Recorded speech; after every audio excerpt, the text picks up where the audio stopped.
James Lee calls this compromise for inclusion and its submission to traditional manners of organizing humanities curricula, departments, and epistemologies, managerial multiculturalism, which is a fabulous phrase. Anti-racism, though, offers an ideology and a practice to intervene against such technologies that prioritize white comfort over inclusion and equity. The sociologist Eduardo Bonilla Silva defines anti-racist practice thus: being an anti-racist, quote, begins with understanding the institutional nature of racial matters and accepting that all actors in a racialized society are affected materially, i.e. receive benefits or disadvantages, and ideologically by the racial structure. This stand implies taking responsibility for your unwilling participation in these practices and beginning a new life committed to a goal of achieving racial equality. I like this definition because it encapsulates the entirety of anti-racist work. It requires both intellectual and emotional understanding, but is also critically a social practice. Here at UCSB, Michael Morgan, a Black faculty member and actor in the theater department, founded the Odyssey Project, a collaboration between young men of color from a nearby juvenile facility and undergraduates from UCSB, who are predominantly white. The project brings these young men to campus, and using Homer's Odyssey as its template provides space for them to explore their lives and their journeys in order to reinterpret the epic poem in their own voices, and to perform it on stage for a public audience at the end of the quarter. Throughout the process, the incarcerated young men and the undergraduates collaborate to interpret the poem. Michael Morgan insists that every participant is a hero or heroine on this creative journey. And he accomplishes that through the use of personal storytelling with an emphatic use of I, as a way to develop counter narratives of race, power, and mass incarceration. As he says, quote, "To have a voice is to have a choice." The Odyssey Project's use of narrative is an excellent example of critical race theory's emphasis on storytelling in order to develop counter narratives towards emancipatory ends. It empowers the speaker to inhabit a moment of agency where their lives and their histories are strictly under their control, something that is exceedingly rare for people of color and even more so for the young incarcerated participants of the project. The narratives from these young men were unbelievably moving and evoked interpretations of the Odyssey that were deeply personal to the reader.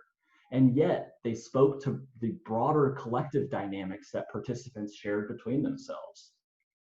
Books 9 to 12 of the Odyssey were especially resonant with the participants. Everyone, instructors and participants alike, was invited to think about the monsters in their lives. What Michael Morgan calls the Lotus Land exercise brings the reading of Odysseus's brush with the lotus eaters in book 9 into conversation with students' experiences with euphoria, bad trips, and addiction, which is especially important because over half the students were incarcerated for drug offenses. Students excitedly exchanged art or lyrical flows or pieces of writing that communicated their experiences. One student saw rage in Odysseus's blinding of Polyphemus and spoke on his own anger and its capacity for violence. And the participants collectively reflected on the cultural narratives that perpetuate the idea of them as monsters.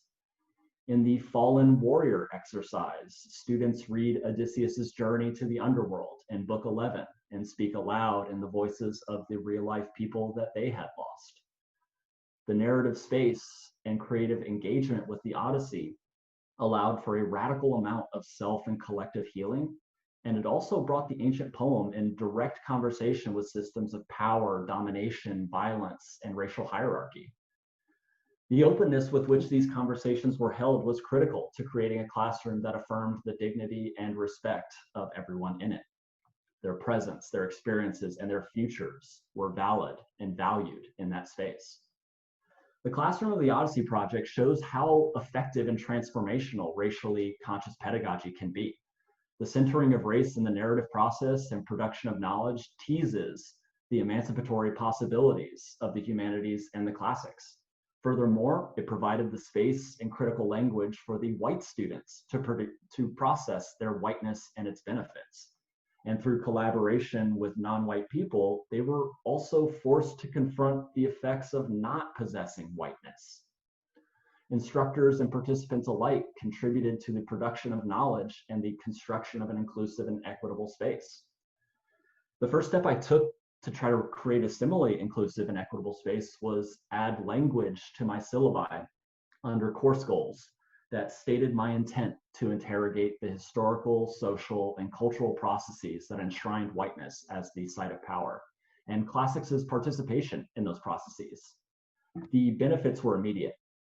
The classroom is always a politicized space, but that language made the politics explicit and explicitly energized by anti-racism. Openly declaring anti-racism politics immediately creates a more inclusive space for non-white and LGBTQ+ students, and undermines race-neutral ideologies like colorblindness or meritocracy that preserve white supremacy. As a white instructor, it signals to your students that you are aware of your own whiteness and the social, economic, and psychological benefits that come along with it. As was true in the Odyssey Project, it also greatly empowered connections between close reading and critical discussions of power and oppression. The range of topics that resonated with students was incredible. A female student of color, after reading the Antigone, wanted to explore unwritten laws further and wrote on gender and racial dynamics in surf documentaries. I had a student love the Bonadea affair so much that they wrote a paper on white masculinity and RuPaul's Drag Race. Another who took a Plautine comedy class as a chance to explore minstrel shows and performing otherness in early 19th century America. Beyond the pangs of self-education and the inevitable mistakes that follow, a struggle I found myself never quite escaping was the question of assessment. I was inviting students to engage with material in a way that did not always align with university expectations and standards, to adopt racially conscious practices, and to promote knowledge production that is antagonistic towards racialized and exclusionary structures, is to rebel against the normative academic process and standards. To invite students to write in their dialects or to adopt a voice that is their own and not one refracted through standards of formal writing is to rebel against the racialized qualifying of language, what third world feminist Gloria Anzaldúa calls linguistic terrorism. If we hope to empower our students to engage critically with Greco-Roman antiquity in a way that acknowledges and interrogates its role in reinforcing racial hierarchy, then we as instructors are going to have to interrogate the role that assessment has played in those same processes of hierarchization and domination. The adoption of racially conscious practices must go beyond the classroom, though. There is simply no amount of classroom conversations we can have that will solve the racial inequities in our field in higher education. Just like we cannot solve racism by solely talking to individual racists. The classroom will always play a critical role in the struggle for racial justice, but we must agitate for justice in every corner of our professions and communities and seek to import these same racially conscious practices into the superstructures of education. An epistemological position energized by critical race theory strikes at the Academy's colorblind multiculturalism, which incorporates texts by people of color, but also politically neutralizes their theoretical, methodological, and activist interventions.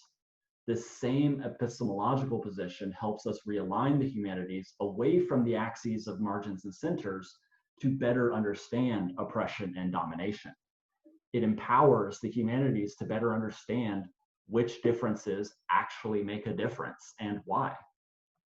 Historically, the humanities, even more so classics, has been content with reading representations of difference instead of building meaningful coalitions with non-white peoples inside the academy and out. Scholars of color have long provided us with the race-conscious methodologies and their interventionist capabilities, but the artificial boundaries of disciplines have ensured a disaggregated knowledge of racism and racial power.